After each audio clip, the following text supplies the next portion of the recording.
আসন্ন এডিসি নির্বাচনকে সামনে রেখে ২৮ শিলাছড়ি মনুবনকুল নির্বাচনী ক্ষেত্রের বিষ্ণুপুর মডেলের রহিদাসপাড়ায় এক জনসভা করেন তিপ্রা মথা দলের মনোনীত প্রার্থী মনীন্দ্র ত্রিপুরা।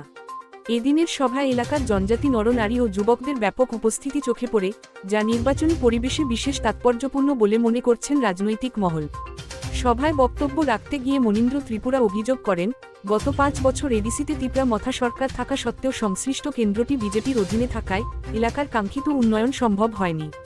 তিনি আশ্বাস দেন, আগামী দিনে তিপ্রাসা অ্যাকর্ডের মাধ্যমে সরাসরি তহবিল এনে এই অঞ্চলের সামগ্রিক উন্নয়নে বিশেষ উদ্যোগ নেওয়া হবে।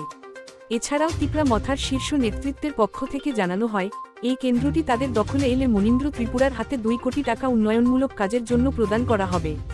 প্রার্থী নিজেও জানান, এই অর্থ তিনি এলাকার ২টি ব্লকের সার্বিক উন্নয়নে ব্যয় করবেন। গোটা সভা জুড়ে জনজাতি মানুষের উৎসাহ ও অংশগ্রহণ ছিল উল্লেখযোগ্য, যা আসন্ন নির্বাচনে তিপ্রা মথার পক্ষে ইতিবাচক বার্তা বহন করছে বলে মনে করা হচ্ছে।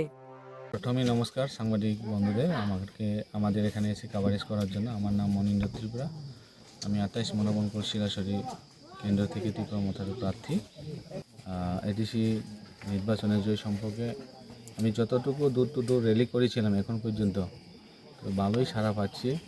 এখন দেখা যাক, গণতান্ত্রিক রায়টার মাধ্যমে জনগণ বিচার করবে এবং আমি আশাবাদী এবছর ২৮ মনোবনকুল শিলাছড়ি থেকে আমরা যদি সঠিকভাবে কোনো ইনসিডেন্ট ছাড়া যদি সঠিকভাবে নির্বাচন যদি হয়েই থাকে, তাহলে আশাবাদী এই বছর আমরা ২৮ মনোবনকুল শিলাছড়ি থেকে আমরা মহারাজকে একটা ভালো উপহার দিতে পারবো বলে আমি মনে করি।